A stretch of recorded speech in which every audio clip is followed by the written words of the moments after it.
Hey onesies, Josh Williams here, and thanks for checking out this week's episode of the One Man Podcast. It's always free and available on iTunes, Apple Podcasts, Spotify, Google Play Music, and many more, as well as on the web at onemanpodcast.com. So please, whatever platform you're listening on, like and subscribe. While you're at it, give it a rating, leave a review. Why? Because it helps the podcast, and I'd really appreciate it. How about that? What about social media? Search One Man Podcast on Facebook, Twitter, Instagram, and YouTube to keep up with what's going on there. Get a little extra content for yourself. And finally, to get in touch, please send your emails to contact@onemanpodcast.com. You send it, I read it on the podcast. That's the deal.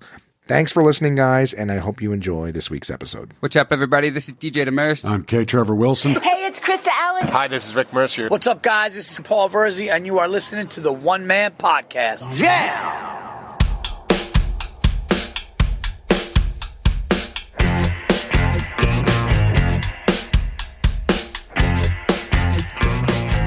My name is Josh Williams, and welcome to the One Man Podcast, episode number 181 for Wednesday, October 28th, 2020.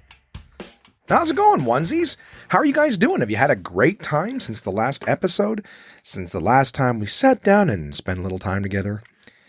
I got a lot to talk to you guys about this week. I have received my snack box from my pal Angie. Previous episodes, we've talked about the things that I sent her and when I was getting ready. Well, I got my box back, filled with Mexican and South Texas treats. I will tell you guys about that. I also, in the spirit of this, trading treats from where you can't get them, I actually ended up bumping into a buddy of mine. Sorry, I just need to wet my whistle. A friend of mine at Costco while I was there doing the Nespresso tour, and he was telling me about a goodies box program. There's lots of them online that him and his wife subscribe to, and they suggested it and this and that. And I was like, hey, that's kind of funny because I've been doing this thing, and well, I ended up subscribing to one. I haven't received anything yet. And I'll tell you guys a little bit about that. I've had a bit of a back and forth with them, and I'll tell you about it. I want to get my fillings done. So again, the original reason I went to the dentist was, to get a cleaning and a checkup, and it turns out I had cavities. So they did the wisdom teeth removal first. Now I have since got my cavities filled as well. I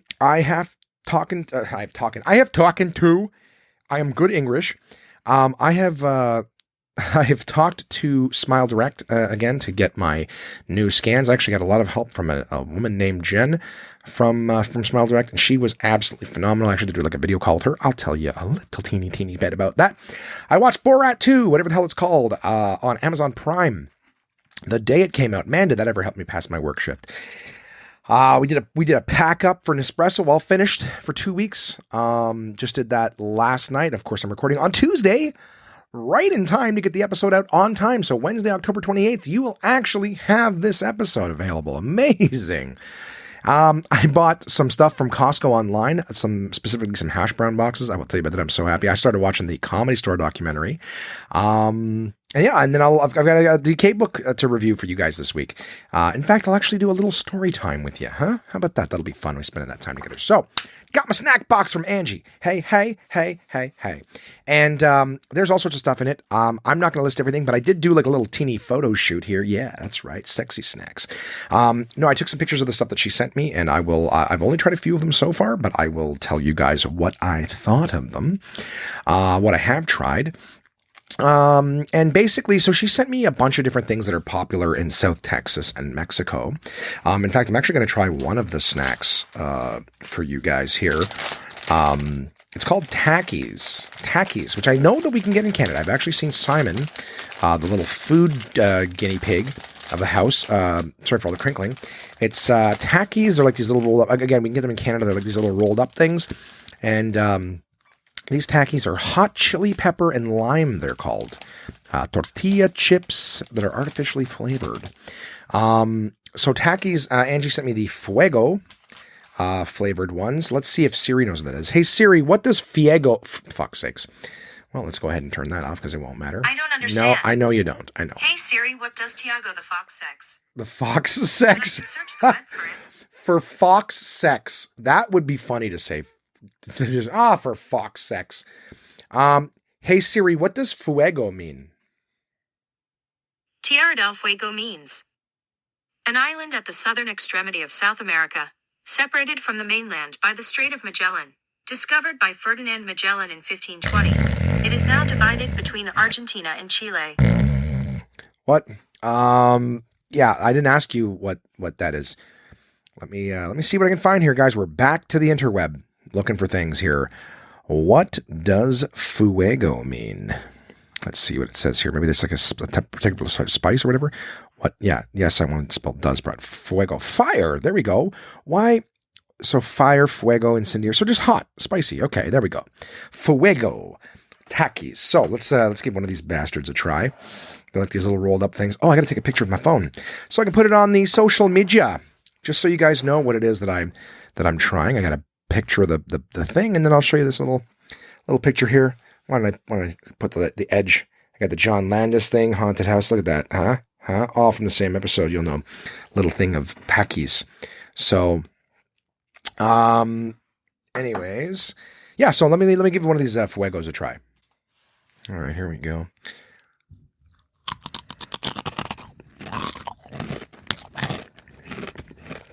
Oh. It's like an ASMR video now. Okay, I'm going to do two of them. Oh, God, thank God I have a coffee here. Oh.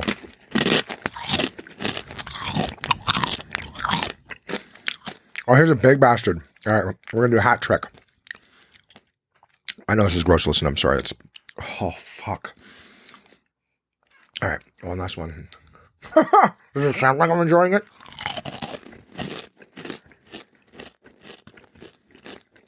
I like the crunch.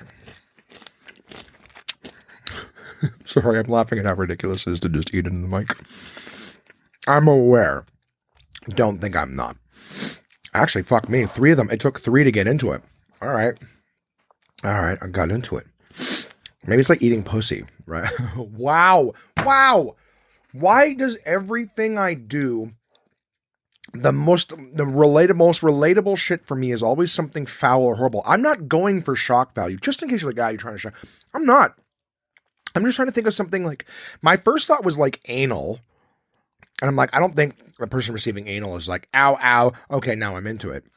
But I mean, I, as a gentleman, enjoy eating vagina. However, as some men know, sometimes the first lick or two might have had, a little bit of the dew from the day. You know what I'm saying? Maybe a girl, she was busy that day. She was running around, and it shows in the first couple of licks. You know what I mean? And I think, you know what, ladies, I wouldn't know personally, but maybe it's the same for your fella. You know what I mean? Okay, baby. Let's fool around in the backseat of the car. Oh, you've been busy today, haven't you? You know what I mean? I eventually get it all lubed and scrubbed off with your mouth there. All right. I've chewed into the microphone, and I've related the taste of these things to fellatio and cunnilingus. So, that's what you're in for this week. I guess that's the mood I'm in. But I was like, I couldn't reach for this cup of coffee fast enough. Let's slurp into the mic too, shall we? Delicious. But I was like 2 in. I'm like, I don't like this. I can't remember. I'm going to go 3 deep because it was a big one. I was actually just enjoying crunching into your guys' ears and likely pissing some of you off. But turns out 3 is the magic number, because one of them tasted like, the first 2 and probably the third one, I'm just starting to feel the burn, so there's less taste. They're like little rolled up things, and they taste like someone poured ramen seasoning on them. That's what they taste like. They don't taste like, nacho cheese or anything like that. They taste like someone poured ramen seasoning on a tortilla. So I do not like the flavor. Like, I don't know if you guys were like me, depending on your age or whatever, but sometimes like our kids used to come to school and they'd crush up the ramen and, pour the seasoning on it. They would just eat it raw, like crunchy. And I didn't like that flavor. It tasted gross. It tasted synthetic. Sorry for all the crinkling of the bags. Yeah, I did not like it. So 4 servings per container, and serving size is 1 ounce, 28 grams, about 12 pieces, 140 calories. Corn masa flour, processed with lime. Interesting. Yeah, so Takis. Interesting. Okay, well, they're they grow on you, I guess. One more for the road, Takis, and I'm putting you away. Jesus. Okay. So Takis Fuego. Muy buen. Muy bien. Muy bueno. Bueno is good. But you say muy bueno? I don't think so. Mucho bueno. Muchas gracias, Angie. Thank you for sending me these. And as time goes on, I'll tell you guys more about the stuff that I've had. Sorry, just get the shit on my fingers. So I got to touch books and paper and stuff. One sec. I should have. I know I had my water ready. I know I had my coffee ready. I had the snacks in the bags and shit I was going to read, but nothing to wipe, food powder off my hands with. All right. So we had the Takis Fuego. She also sent me these things called sixlets, and the sixlets were they're basically just like little M&Ms and Smarties, except they're round. So like little balls. They look like little candy balls, but it's just a thin shell with chocolate on the inside. Chocolate tastes a little different, not bad. It was almost like, there's nothing off the top of my head that I can think of, but sometimes you get like little chocolates and things, just no name stuff, whatever. It's fine. Nothing wrong with it. It just tasted like little balls. It was basically just round Smarties. It's the Mexican version of it. Sixlets. I'm going to post all this stuff on social media. So when the episode comes out tomorrow, you guys can look at the bag of Takis and that. You can look at the sixlets and see what they looked like. The other stuff that I talk about. So the sixlets were good. She sent me a few packages of those and I appreciate that. That was very good. She also sent me, this hot sauce called Ass Blaster. Hot sauce. I have not yet tried it, but I can't wait to share the picture with you guys. It comes in a little wooden outhouse, which I think is hilarious. So you open the outhouse and the sauce is sitting in there, and I took pictures of that. I'll post them as well. And she sent me these things that I guess is like a traditional, maybe Mexican, I don't know, treat or whatever. I don't really know what to call it, but it's basically these little packages of sugar, salt, and chili all mixed together. And Angie was saying some people will put them, will actually dump it in their beer. Some people will just, suck on them like a snack. And I started teasing her. I was calling them Mexican Pixie sticks. So it's basically just like the sugar salt combo with the chili in it as well. And not like chili flakes, but like there's just ground chili in it. And I got to say, so far, they're my absolute favorite. Jesus, sorry. Little tortillas kicking around my throat. Absolute favorite of what I've had so far. So I was like, yeah, next time you send me one, double down on these bad boys. They're fantastic. I just love it. And it's just like I said, it's kind of like a Mexican Pixie stick. The idea is it's just, sugar, salt, and chili powder. It just mixed together in these little packets, but it's an interesting taste together. I really like it. I've only had a couple of them so far. Again, I'll post the picture of what they look like, but super, super tasty. And from what I've gone through in the box, it looks like that's kind of a recurring theme, like salt and tamarind mixed with other things. Very, very, very, very good. And finally, what I've tried so far is this snack called Churritos de Maíz, which is corn. I don't know what a churrito is, but it's from a company, I guess, called Botanas La Mayor, and it's called A la Diabla. Diabla meaning woman, Diablo meaning, I guess Diabla meaning woman. I mean the fact that there's an A on the end being like female devil and Diablo, male devil. So I had these things.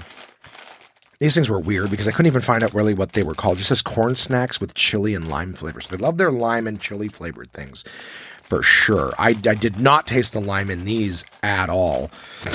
They are pretty fucking intense. Like I could only eat like 3 or 4 of them at a time because they are spicy.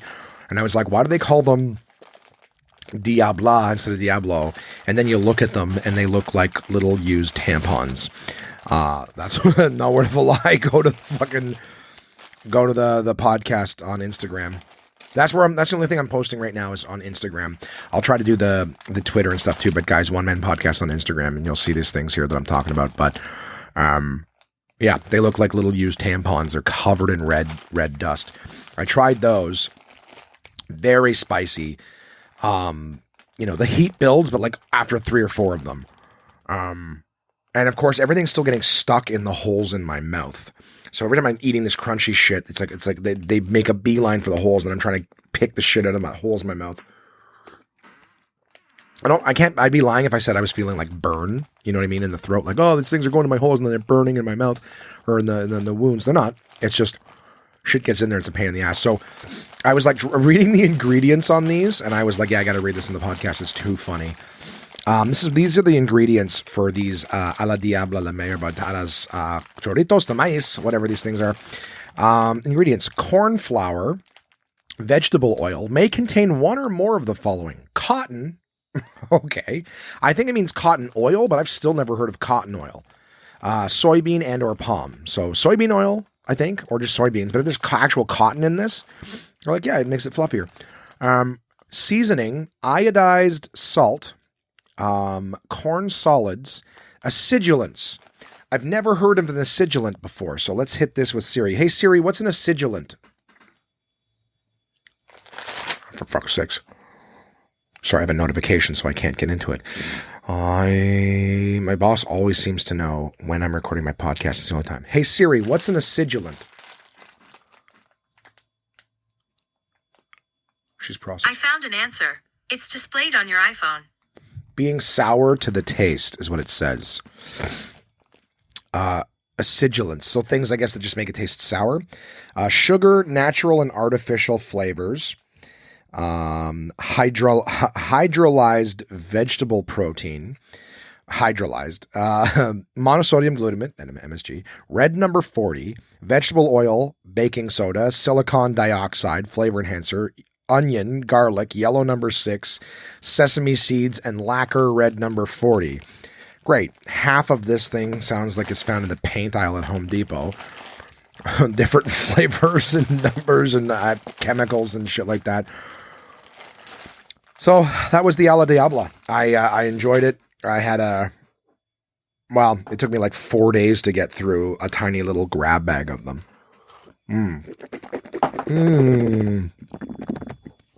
That's the sound of me trying to flush shit out of the holes in my mouth. Oh, worked. Sorry about that, gang. It's just fucked up. Everything I eat immediately in the holes, and then I'm like, ugh. I'll really be happy when these things are filled. So that's the snacks that I've enjoyed through the snack box so far that Angie sent me. And and it's funny because, like I said, I actually signed up for a goodies box. Okay, a goodies box online. And I sent them an email because I was like, hey, this looks really cool that, you guys have, the system. I go, well, I've got a podcast. I'd love to, give you some advertisement, see if maybe you guys want to send me a box or something. I didn't actually go through all of that with them. But my thoughts, that's what I do with a lot of my partners. I'm like, hey, you know what? I got this thing here. It'd be great if,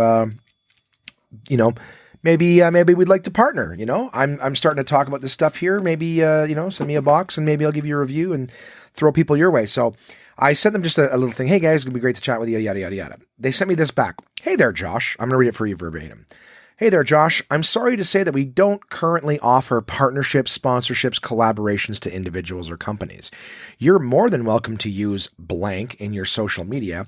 However, we're staunchly against providing sponsorship opportunities in the spirit of not exhibiting favoritism amongst the blank family. If you do post a video about blank, be sure to tag us so we can see it. Hashtag blank. Let me know if you need anything else. Best. From Marcus, who's I won't even say that because you could probably figure out what it was from that. So, that's interesting to me that they're staunchly against, staunchly. Hey Siri, what does staunchly mean? I know what it means, but I want to hear the definition. Staunchly means in a very loyal and committed manner. Yeah, in a very loyal and committed manner. We are staunchly against partnerships, collaborations, and things like that.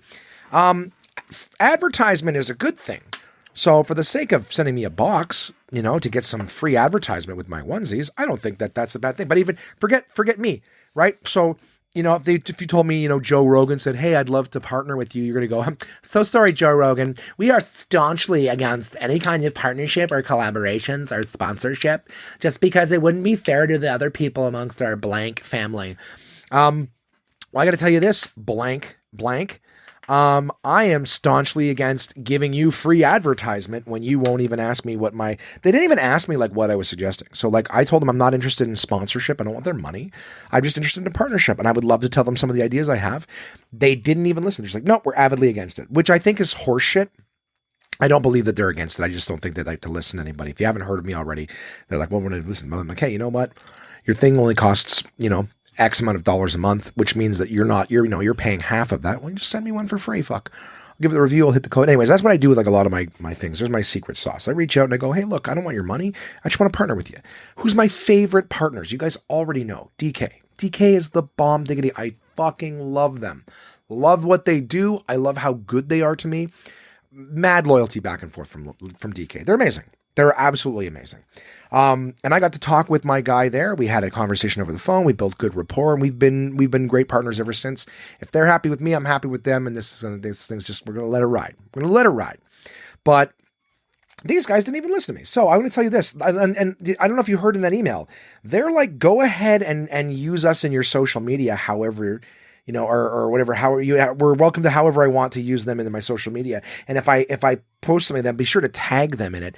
That's the advertisement right there. Like they're basically, yeah, go ahead and advertise for us and tag us and all this shit. Fuck you. Not advertise. I am staunchly against giving away free advertisements. So I will be more than happy to talk about the products, but you better believe I will never say the name of your company on this podcast, because I'm staunchly against giving away stuff for free unless I really like the product. That's not, I mean, some of you might be like, Josh being a bit of a cunt. You know what? If they had heard me out and said no, you know what? I would have been I'm like, okay, that's happened. And there's actually been other companies that I've reached out to and they go, yeah, no, we appreciate it. Just not really our thing. And I get it. It's not ones that advertise, but these guys have, they've got videos online on YouTube. They've got a ton of different things, they've got all these different things that they filmed and promos. That all costs money. Their shit came up in my feed when I was scrolling. All that costs money. So you're putting money out in advertisement, throw it a free box one way is you're staunchly against it. Cool. Your loss, goodies box. That's what I'm going to call them. Goodies box. What is it? An anonymous goodies box. So yeah. But I did order from them. I'm still giving them my money. I'm just not giving them free advertisement because it looks like what they do is kind of cool. And my buddy suggested them. So I've actually ordered, they basically will do a different thing from around the world every single month. And I picked the family box. Which is what my buddy suggested, because you get like 18 to, X amount of goodies every month. So kind of like almost every day, after a meal, you can just try one, which is kind of cool, right? If every day you're trying something that's from a different country that you never been to or what have you, it's curated. I'm like, that's kind of a cool thing. So, the first box that they suggested to, well, actually, I'm not trying to leave too many breadcrumbs to find this particular company, but anyways, they suggested, they're like, based on your answers, this is the first box we suggest to you. And then I just looked at them like, that's just the next month's box. Like, how lazy is that? So I picked mystery box. I don't know what country it is. So I'll find out. I'll be in Kingston, I think, when the first box is set to arrive, but, I'm cool with, I'm having a good time, and I'm interested in what it is. Maybe if it sucks, I'll just cancel it. But, I'm kind of cool. This thing that Angie and I have been doing about trading goodies and stuff. Like, I'm not eating a lot of this stuff. I've had her box for over a week and I've tried 5 things. I usually try to try one a day, but like I said, it took me like 5 days to get through this little bag of Cheetos. Like, I'm not snacking like crazy. It's just a cool little thing to look forward to. Like, oh, I'm going to try something new tonight. That's super cool to me. And then speaking of snacking and goodies, hey, I went to the dentist to get fillings. Woo, doggy.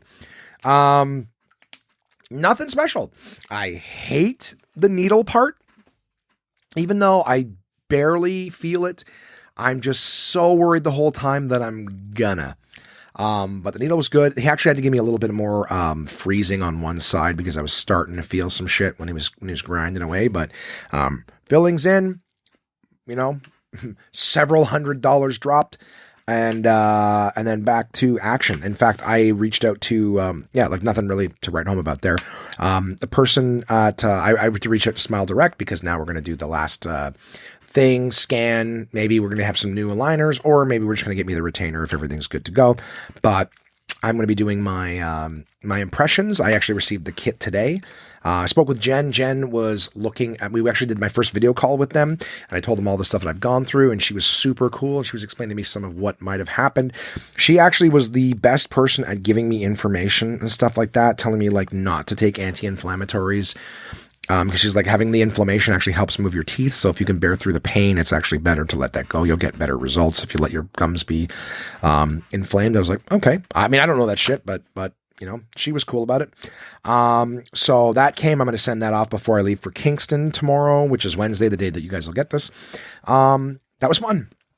Super fun to be like done with the dentist shit for a while. Cool with Smile Direct, like you know, hopefully this will be the last one. She's like, I'm pretty confident after what I've seen in the notes that I've made that we're going to make sure we get you your teeth exactly the way they need to be. I was like, that's fucking awesome if that's the case. I watched Borat 2. That was also fun.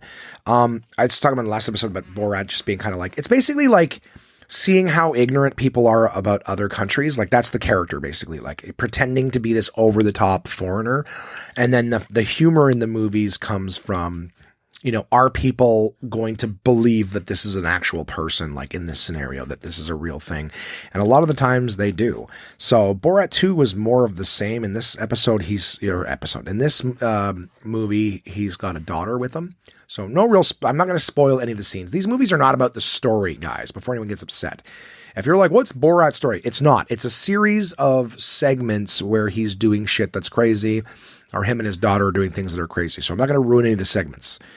Okay. Just going throughout the movie with different things going on. And a lot of them are actually kind of obvious. Like as soon as the scene would start, I was like, okay, they're going to do that. But some of them caught me real off guard. I found them to be particularly funny. I'm not gonna give away any. It's certainly, to me, it wasn't as good as Borat. It wasn't as good as Bruno, but it was still funny. More toilet type humor, more dirty words than clever creativity, I have to say, which has not always been the case with Sacha Baron Cohen, but in this case, also it felt kind of rough. But I know that there's one thing, it's right in the trailer where he goes to stay with two like rednecks to quarantine for COVID. And it was just so funny. They're sitting there and they're running their mouths about COVID. And I just found this part, it was just a line that he says is, I'm here with, it was interesting what these two top American scientists were telling me about. So I just laughed my ass off when he said that, because that's basically the way it seems all the time. It's like everyone running their mouth about COVID and what it is and what it's not. It's like, yeah, you are the top scientists. You guys are the ones that know. You know, just listening to Jason in his fucking room telling everybody, what they need to do is, and then have someone stand outside and go in and take a test and you do this and then you come out and you call your name and it's like everything he says is so fucking stupid. And anyways, it's just hilarious. And he has the same conversation every day with people. It's fucking hilarious. But yeah, so Borat 2 was worth watching. There's definitely some shocker moments in it, but I will say that it's a little bit more toilet humor than in the first one. So we're talking like saying dirty words and a little more shocking sort of toilet stuff than it is. Not that it was ever super clever, but I liked it when he was, when people, the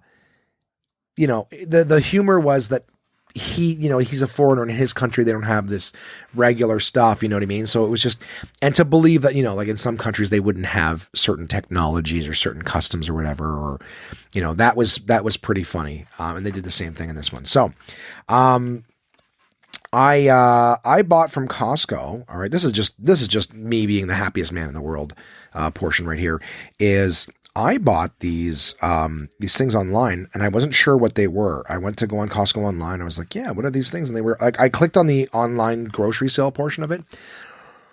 They had these little, I probably told you guys, I feel like I described this in the podcast before, but I digress. There were these little containers. They look like little milk containers, right? Little half liter size. I don't know what that converts to in the States, but right. Just these little containers, and they're filled with those like shredded potatoes. The only style I can describe that I think universally North Americans will understand is the shredded hash browns at Denny's. And they're like exactly like that. So it's just these boxes. And the idea with them is they're all dried out. So you shake it and you can hear this all dry inside. And what you do is you boil a kettle or heat water, however you want to do it. You add hot water into the container and then close the top for about 12 minutes. You come back, open the container, all the water is gone and the potatoes are all swollen, ready to be fucking cooked. Oh my God. I love home fries. I love hash browns. Anything like that. I'm the happiest guy in the world.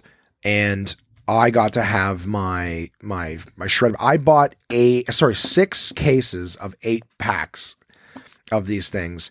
So I am so happy. The hash browns are so good. It is exactly what I anticipated. I'm so happy it didn't disappoint. And it makes a lot. So like one of these containers gives you about 2 servings. So I make them, I put half in the fridge for the next day. And then the other half is, I use at the time. And then, fry that up, give it a nice crisp on the outside, a little salt, a little ketchup. Oh, happy boy. That's like the only reason I go to Denny's is for those shredded hash browns. Don't need them anymore. Don't need them. I don't need that. Not like I was going there on a regular anyways, but that was like my favorite thing about Denny's. And now I can do them myself. I hold my own leash. I am a strong, independent woman. I love these things. And I'll have to think to take a picture of them just so everyone can see what I'm talking about, the process of these things. But I am so happy to have received these. Man, breakfast is it's game changer for breakfast. Then we had the Nespresso pack up. Finished the work. So I don't know. Yesterday was a bit of a rough day. We were finishing our last day at the Nepean Costco.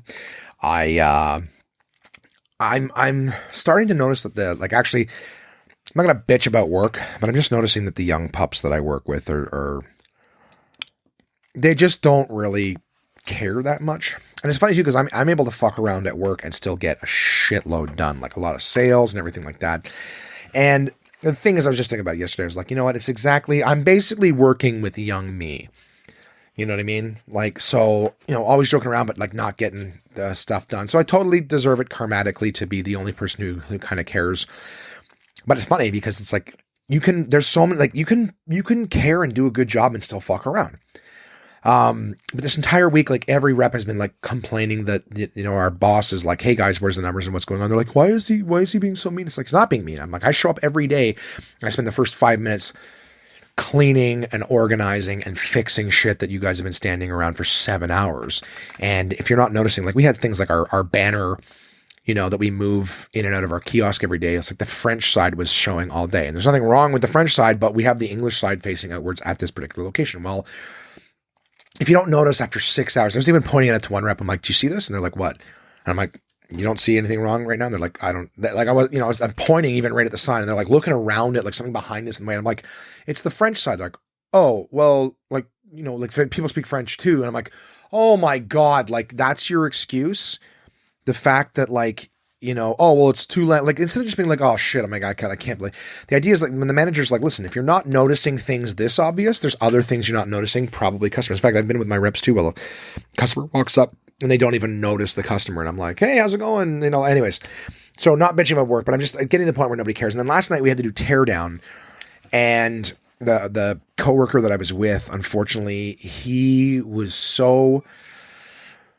The way it works is we have these 2 giant crates, like Indiana Jones wooden crates that we put our kiosk. We have a crew, a guy from a different team that comes in and disassembles the kiosk and puts the 2 giant pieces in these crates. Well, these crates are stored at Costco while we're there, but they're like up on the thing. So we like up on the thing, up in the, the rafters or whatever you call them, the skids, they're not skids, the risers, the scaffolding, whatever they're called. And so we need a Costco employee with a powered forklift to go get them and bring them down. So last night we were having a hard time getting anyone to get them. Like we asked politely. We did not ask politely. I asked politely. And every time I would go, my coworker would come with me and he would just yell at the employees, yo, where is blah, blah, blah. And I'm like, dude, do not talk to them like that. They have no obligation to get our things for us in any kind of a timely manner. And if you yell at them and shit like that, they're not going to do it. And then he was in the back where all the forklifts are. We were looking around trying to locate where our crates were so we could ask someone, hey, they're up there for someone kindly. And he's on his phone. Like, you can't be on your phone. People would yell at, dude, get off your phone here. Dude, he wasn't even listening, paying attention. Like, didn't realize that people were talking to him. It was a nightmare. So instead of, having an extra pair of hands to help me get this thing expedite, it was like the way he was talking to people, the way he was comporting himself. Is that a word, comport? Hey Siri, what does comport mean? This is a rare and formal term. Conduct oneself, behave. Conduct Do you oneself, want to hear behave. the remaining one? No. So that is actually right. He wasn't comporting himself properly. I always say words and I'm like, is that really even a word though? Am I right? Am I using this right way? It turns out I was. What do you know? I do have a brain that clangs around in my head properly from time to time. So it was just a giant nightmare. We didn't get out of there until 11 o'clock. Like Costco starts to shut down around 8:30. We asked someone at 8:45 for the crates. We didn't get them till about 10:30. So it was a long wait. We were kind of cleaning up some other things, but really it was just like, we can't do anything until these crates come down because, a lot of the stuff that we need to pack shit up is in them. And then, we can't, it was basically like we can't put our shit. And then once we got the crates, we were done in 10 minutes, but it was just like, if we got them at like 9 o'clock, we could have been there at, 20 after 9, everything clean, wrapped, everything like that. So it was just really frustrating. And I guess I'm growing up a little bit in the sense that like, I'm supposed to be the class clown, right? You guys listen to me, I'm a fucking idiot. But I always say that, like, when the class clown is telling everyone, like, hey, look, we got to work, please be polite. Like he was just being rude to people too. Like, yo, we've been here, we asked like, 9 hour and a half ago, where's our crates? Like, he's asking like an employee who's, at Costco, they have people who push carts and bring products back. Like, this guy's not warehouse. He's not like the stock warehouse cart runners. And he's like yelling at this guy, like, what is it? And the guy's like, I'm sorry, he wouldn't even let him finish. Like, no, like, I've been waiting like hour. Like, okay, dude, you can't talk to people like that.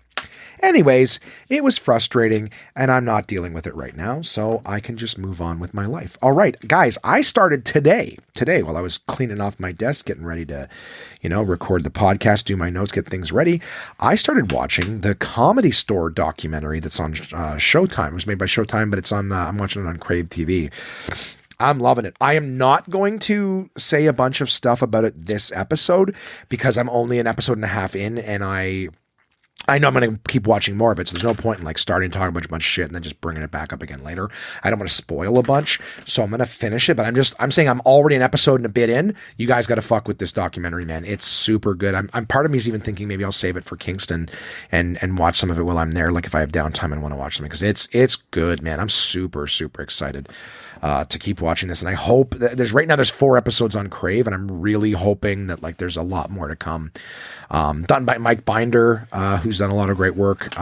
He actually directed Bill Burr's last special, the one Paper Tiger that he did in the UK, Royal Albert Hall is where I believe he filmed it. But yeah, man, great. It's a great documentary series so far. I'm really enjoying it, and it's actually lighting a fire under me to work on comedy and stuff, which is part of why I'm deciding. So this week I'm in Kingston, October 28th.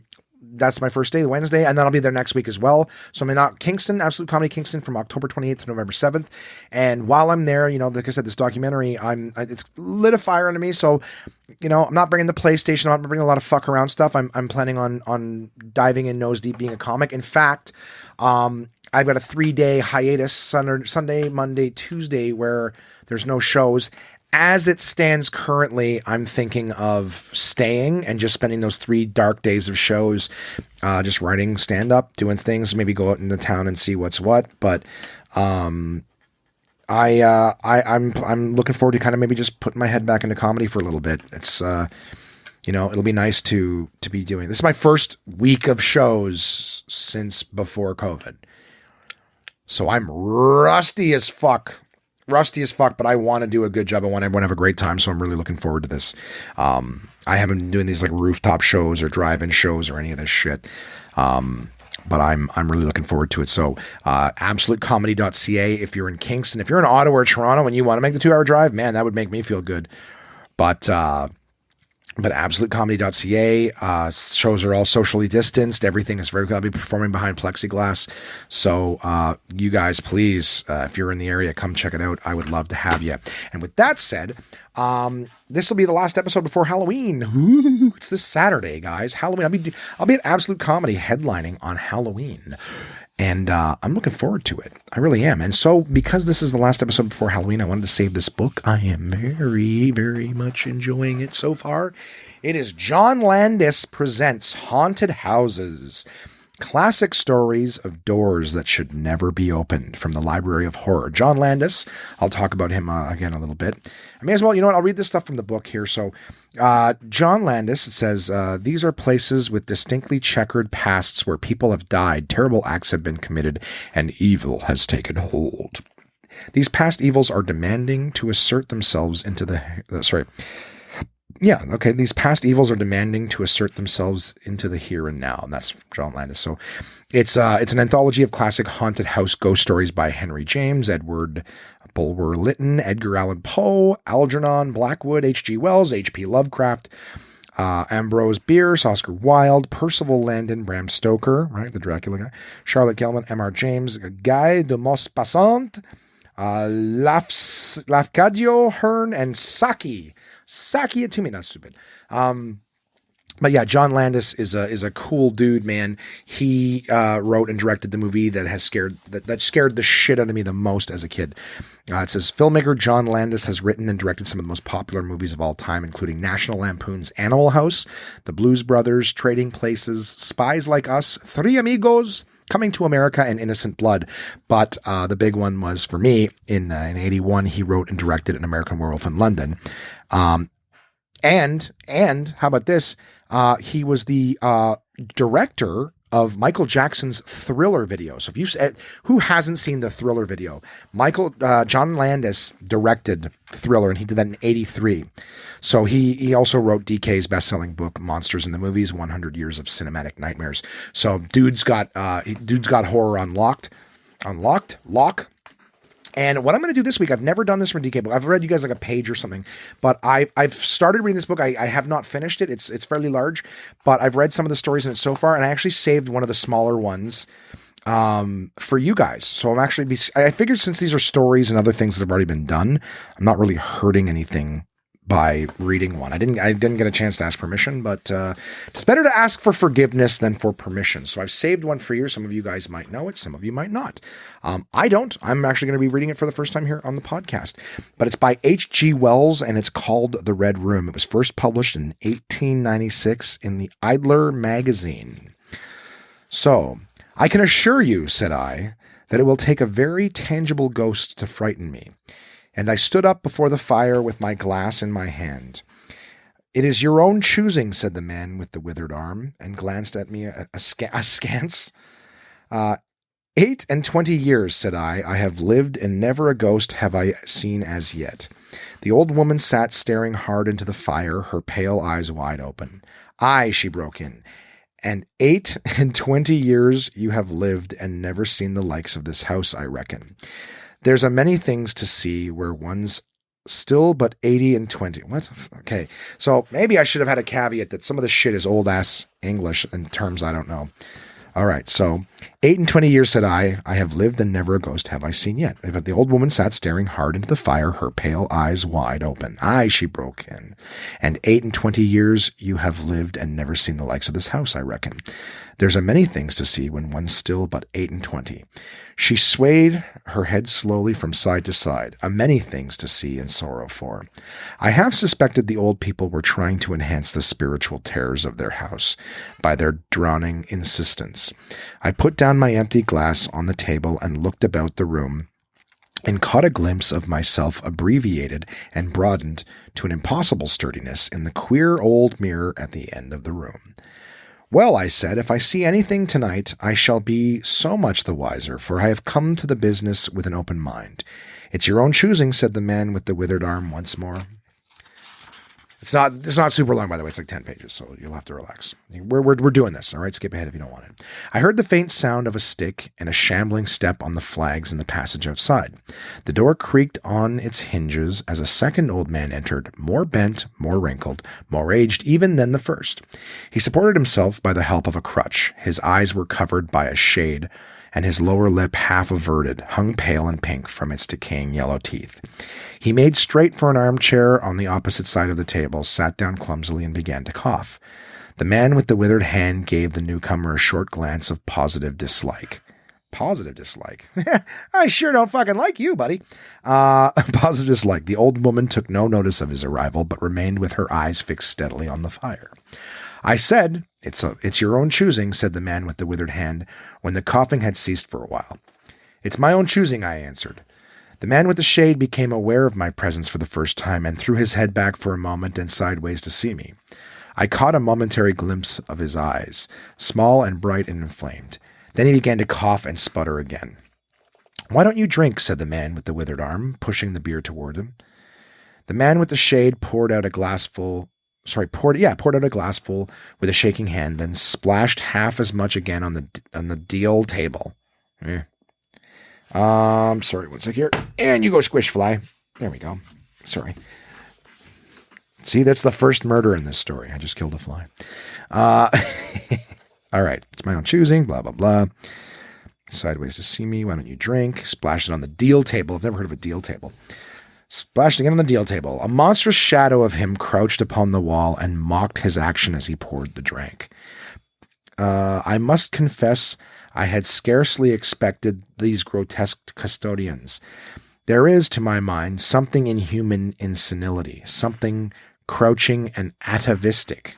I don't know what that means. The human qualities seem to drop from old people insensibly day by day. The three of them made me feel uncomfortable with their gaunt silences, their bent carriages, their evident unfriendliness to me and to one another. And that night, perhaps I was in the mood for uncomfortable impressions. I resolved to get away from their vague foreshadowings of the evil things upstairs. If, said I, you will show me to this haunted room of yours, I will make myself comfortable there. The old man with the cough jerked his head back so suddenly that it startled me and shot another glance of his red eyes at me from out of the darkness under the shade, but no one answered me. I waited a minute, glancing from one to the other. The old woman stared like a dead body, glaring into the fire with lackluster eyes. If, I said a little louder, if you will show me to this haunted room of yours, I will relieve you from the task of entertaining me. There's a candle on the slab outside the door, said the man with the withered hand, looking at my feet as he addressed me. But if you go to the red room tonight, this night of all nights, said the old woman softly, you go alone. Very well, I answered shortly. And which way do I go? You go along the passage for a bit, said he, nodding his head on his shoulder at the door, until you come to a spiral staircase, and on the second landing is a door covered with green baize. B-A-I-Z. Baize. Go through that and down the long corridor to the end, and the red room is on your left up the steps. Have I got that right? I said, and repeated his directions. He corrected me in one particular. And you are really going? Said the man with the shade, looking at me again for the third time with that queer, unnatural tilting of the face. This night of all nights, whispered the old woman. It is what I came for, I said, and moved towards the door. As I did so, the old man with the shade rose and staggered around the table so as to be closer to the others and to the fire. At the door I turned and looked at them and saw they were all close together, dark against the firelight, staring at me over their shoulders, with an intent expression on their ancient faces. Good night, I said, setting the door open. It's your own choosing, said the man with the withered arm. I left the door wide open until the candle was well alight, and then I shut them in and walked down the chilly, echoing passage. I must confess that the oddness of these three old pensioners, in whose charge her ladyship had left the castle and the deep-toned, old-fashioned furniture of the housekeeper's room. What? I'm reading this wrong? I must confess that the oddness of these three old pensioners, in whose charge her ladyship had left the castle and the deep-toned, old-fashioned furniture of the housekeeper's room in which they were foregathered, had affected me. Okay, that was a real long time to get back to the first part of that sentence. That's why it threw me off. Had affected me curiously in spite of my effort to keep myself at a matter-of-fact phase. They seemed to belong to another age, an older age, an age where things spiritual were indeed to be feared, when common sense was uncommon, everybody, we're over 100 years later and it's still uncommon, an age when omens and witches were credible and ghosts beyond denying. Their very existence, thought I, is spectral, the cut of their clothing, fashion-born in dead brains. Their ornaments and conveniences in the room about them even are ghostly. The thoughts of vanished men which still haunt rather than participate in the world of today. And the passage, it's weird because they're starting sentences with and shit, which I thought was the faux pas grammatically, but I'm not an author. And the passage I was in, long and shadowy, with a film of moisture glistening on the wall, was as gaunt and cold as a thing that is dead and rigid. But with an effort I sent such thoughts to the right about. The long, drafty subterranean passage was chilly and dusty, and my candle flared and made the shadows cower and quiver. The echoes rang up and down the spiral staircase, and a shadow came sweeping up after me.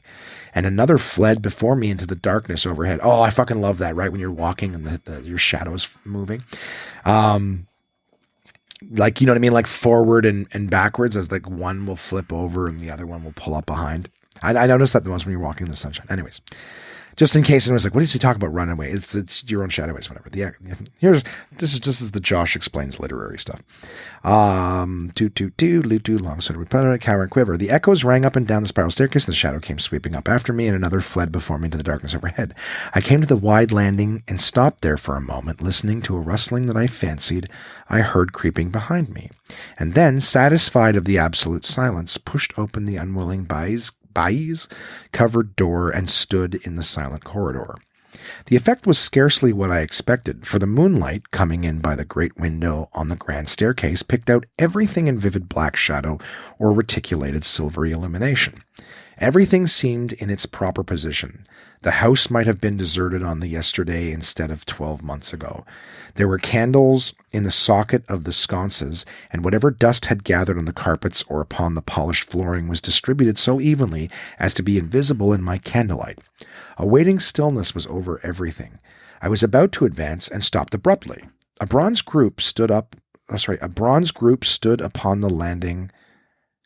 I'm trying to figure out what a bronze group. I'll get there. Get to the end of the sentence. A bronze group stood upon the landing, hidden from me by a corner of the wall, but its shadow fell, marvelous distinctness, upon the white paneling, and gave me the impression of someone crouching to waylay me. The thing jumped upon my attention suddenly. I stood rigid for half a moment, perhaps. Then, with my hand in the pocket that held the revolver, I advanced, only to discover a Ganymede and eagle glistening in the moonlight. I don't know what a Ganymede and an eagle are. That incident for a time restored my nerve, and a dim porcelain Chinaman on a boule table whose head rocked as I passed scarcely startled me. All right, was that like a fucking Chinese bobblehead? Is that what it's trying to say? Anyways, sorry guys, closing my laptop here because it's like messenger.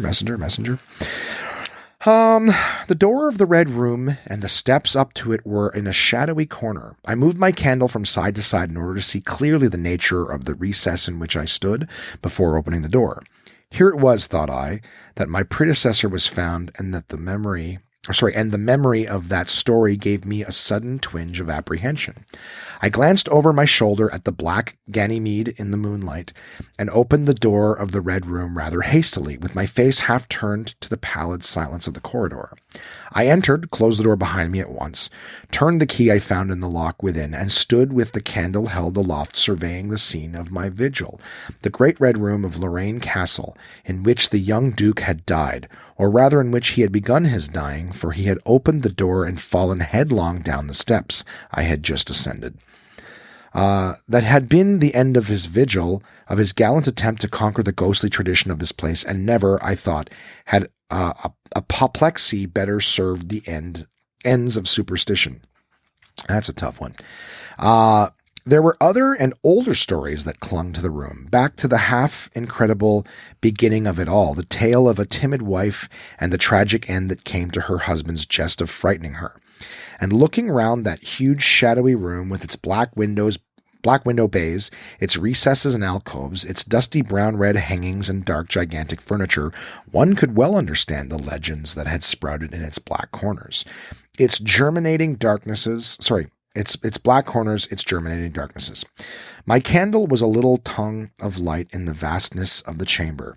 Its rays filled to pierce the opposite end of the room and left an ocean of dull red mystery and suggestion, sentinel shadows and watching darknesses beyond its island of light.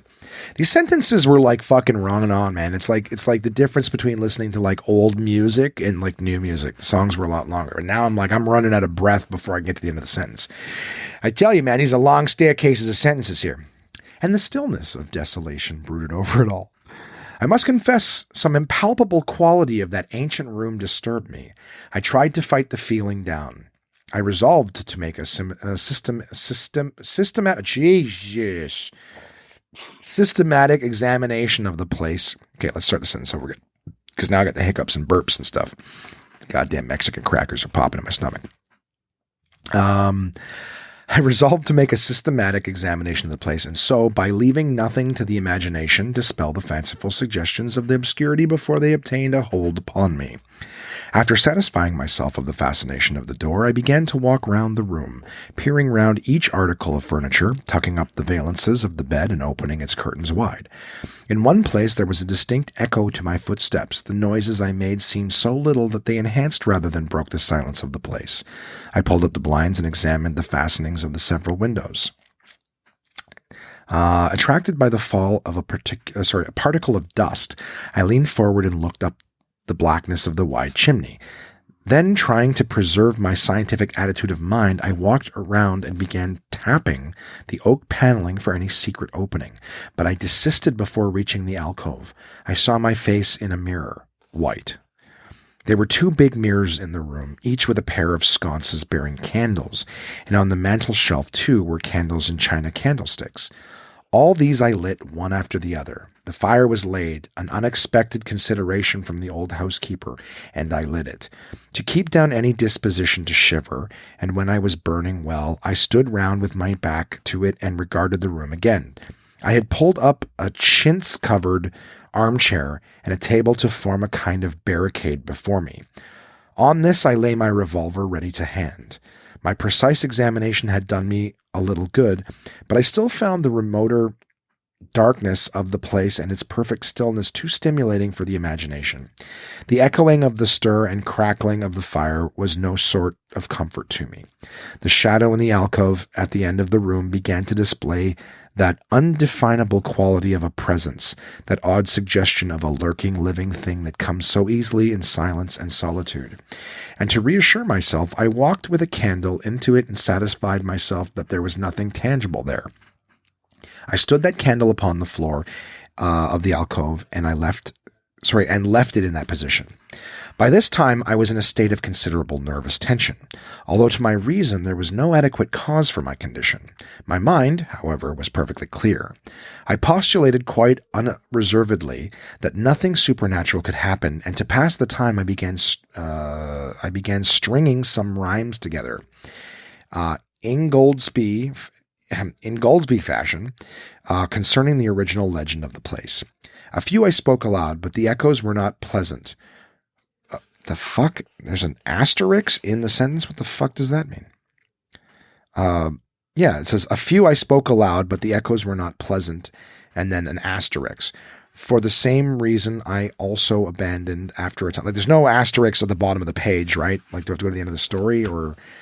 You know what, onesies, write in, contact at onemanpodcast.com and tell me why, right in the middle of a sentence, there would be an asterisk with no, footnote at the bottom, whatever, relating to it. All right, this is a contract. Anyways, I'll start the sentence again. I apologize. I'm sorry for the breaks, but a few I spoke aloud, but the echoes were not pleasant. For the same reason, I also abandoned, after a time, a conversation with myself upon the impossibility of ghost and haunting. My mind reverted to the 3 old and distorted people downstairs, and I tried to keep it upon that topic. The somber reds and grays of the room troubled me, even with its 7 candles, and place were merely dim. The place was merely dim. The light in the alcove flaring in a draught, and the fire flickering, kept the shadows and penumbra perpetually shifting and stirring in a noiseless, flighty dance. Sorry, gang, it was starting to get a little cold here. I had to turn my fan off. Or maybe it was just getting creepy. So, all right, what do we got here? So, conversation with myself, blah, blah, blah, upon that topic.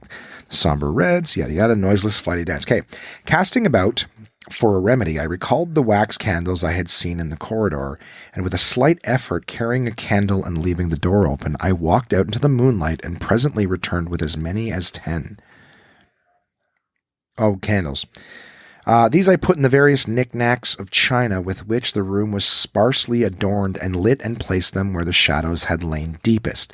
Some on the floor, some in the window recesses, arranging and rearranging them until at last my 17 candles were so placed that not an inch of the room,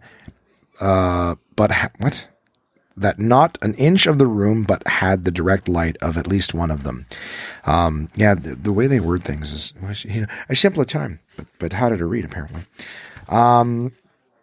Do at least one of them. It occurred to me that when the ghost came, I could warn him not to trip over them. The room was now quite brightly illuminated. There was something very cheery and reassuring in these little silent streaming flames, and to notice their steady diminution is what I was going for, of length offered me an occupation and gave me a reassuring sense of the passage of time. Even with that, however, the brooding expectation of the vigil weighed heavily upon me. I stood watching the minute hand of my watch creep towards midnight. Then something happened in the alcove. I did not see the candle go out. I simply turned and saw that the darkness was there, as one might start and see the unexpected presence of a stranger. The black shadow had sprung back to its place. "By Jove," I said aloud, recovering from my surprise. That's a strong one. That draft's a strong one. And taking the matchbox from the table, I walked across the room in a leisurely manner to relight the corner again.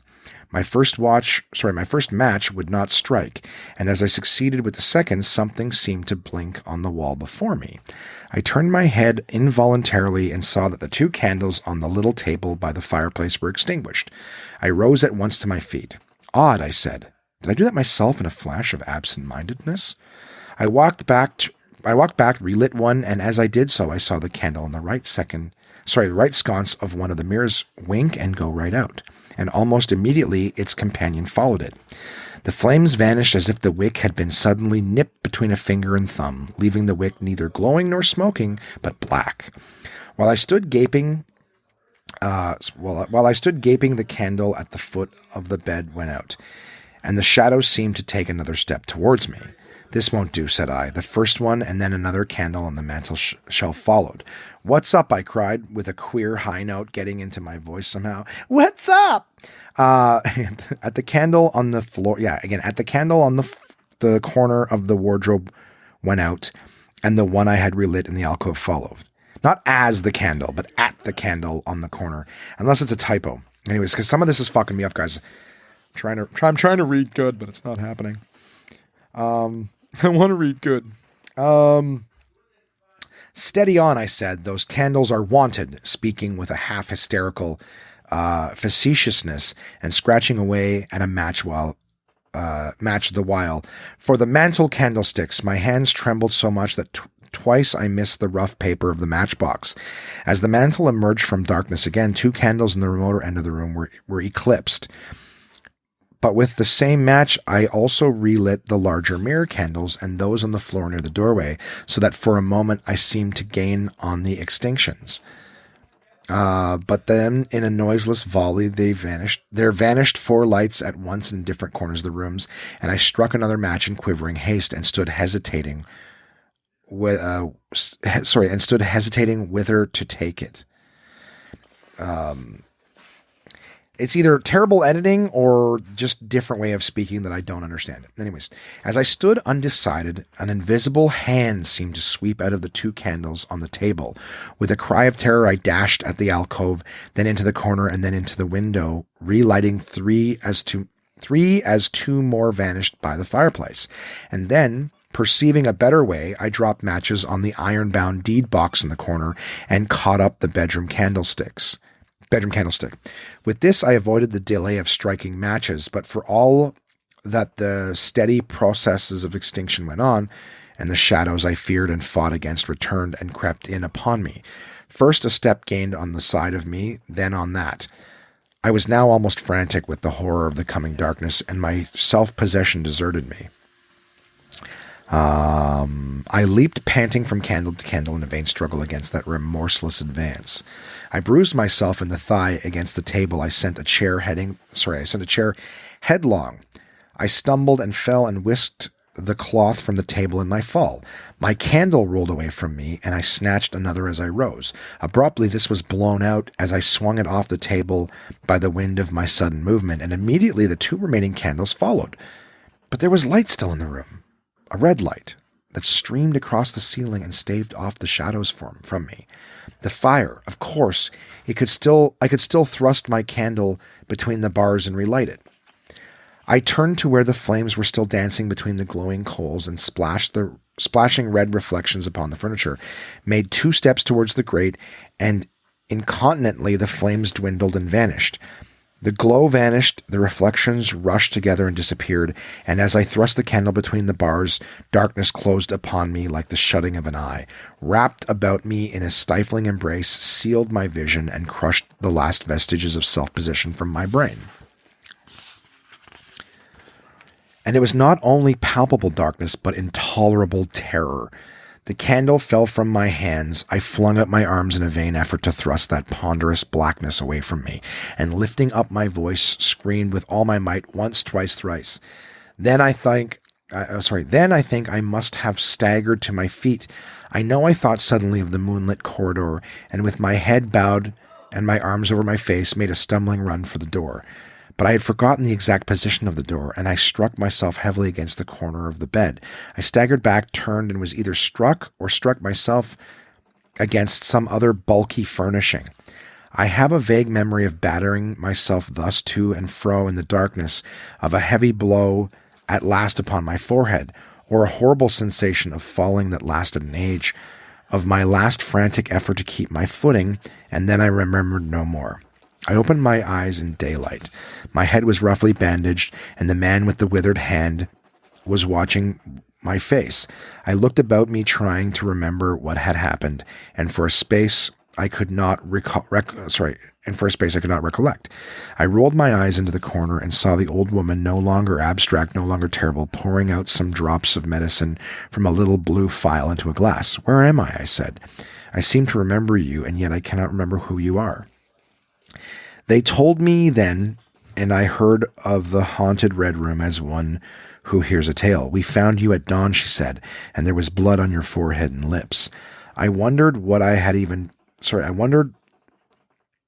that I had ever disliked them. The 3 of them in the daylight seemed commonplace old folk enough. The man with the green shade and had his head bent as one who sleeps. It was very slowly I recovered the memory of my experience. "You believe now," said the old man with the withered hand, "that the room is haunted?" He spoke no longer as one who greets an intruder, but as one who condoles a friend. "Yes," I said, "the room is haunted, and you have seen it, and you have seen it, and we who have been there all our lives have never set eyes upon it because we have never dared. Tell us, is it truly the old earl who—" "No," said I, "it is not." "I told you so," said the old lady with the glass in her hand. "It is his poor young countess who was frightened." "It is not," I said. "There is neither ghost of earl nor ghost of countess in that room. There is no ghost there at all, but worse, far worse, something impalpable." "Well?" they said. "The worst of all the things that haunt poor mortal men," said I, "and that is in all its nakedness, fear. Fear that will not have light nor sound, that will not bear with reason, that deafens and darkens and overwhelms. It followed me through the corridor. It fought against me in the room." I stopped abruptly. There was an interval of silence. My hand went up to my bandages. The candles went out one after another, and I fled. Then the man with the shade lifted his face sideways to me and spoke. "That is it," said he. "I knew that was it. A power of darkness. To put such a curse upon a home. It lurks there always. You can feel it even in the daytime, even of a bright summer's day, in the hangings, in the curtains, keeping behind you however you face about. In the dusk it creeps in the corridor and follows you so that you dare not turn. It is even as you say. Fear itself is in that room, black fear. and there it will be as long as this house of sin endures. Okay, well, that was not as good as some of the other ones I read. It was creepy, I'll be honest with you guys. They're talking about this room and the candle lights. That was the creepiest part, obviously, but okay, well, that was The Red Room by H.G. Wells. So, oh man, I hope I didn't fucking bum you out of the book. Oh, and there's people showing up at the door at fucking 9:15 p.m. Probably they ordered a pizza or something. Anyways, glad that happened at the end of the story. But, I mean, I have enjoyed the other stories in this so far, but that's still, I mean, I'm not going to lie. I did get creeped out a bit there, and I had to keep fucking cracking jokes a little bit to keep the tension. I like scary stories, but they do fucking creep me out. And that was creepy. It just didn't have so what? It's like there's a house haunted by fear. Anyways, it's also from 1860s or something that it said. Sorry, just pulling the page open here. I still fucking love this book. I just, not every book of short stories, not all of them are going to be good. It was 1896. And it was read by me, so I probably fucked it up for you guys. But, hey, John Landis presents Haunted Houses. And as I said, John Landis was the writer and director of American Werewolf in London. That movie scared the fucking shit out of me as a kid. And it had the coolest and the most cutting edge at the time werewolf transformation that I've ever seen in a fucking movie. And it's impressive because if you guys have ever seen the Thriller, Michael Jackson Thriller video, John Landis directed that. And that has Michael Jackson transform into, like a werewolf in that thing. And the transformation of that was pretty fucking impressive. I gotta tell you something. What is it? I'm not like other guys. And then that fucking, the transformation was pretty fucking badass. But, yeah, man, that John Landis is badass for American Werewolf in London, and that Thriller video is badass. So again, all the zombies and everything in it, Michael Jackson's transformation into something crazy, right? Because they're at the horror movie, and then they got him transforming into a werewolf or werecat. I always joke he looks like a cat by the time he's done. But it was a really cool transformation, very creepy what was going on. And then, of course, they're in the movie theater and they're just watching a movie. Quite literally, Michael Jackson eating popcorn in the Thriller video is like the biggest meme when people are getting into fights on Facebook, to use the Michael Jackson eating popcorn fucking meme or GIF or whatever the hell you want to call it. So quite literally, super cool. And then, of course, he walks her home and then he turns into a fucking zombie again as Vincent Price's voice comes over. Stupid cool music video. One of the most iconic Halloween songs or whatever. So John Landis presents Haunted Houses by my partners at DK.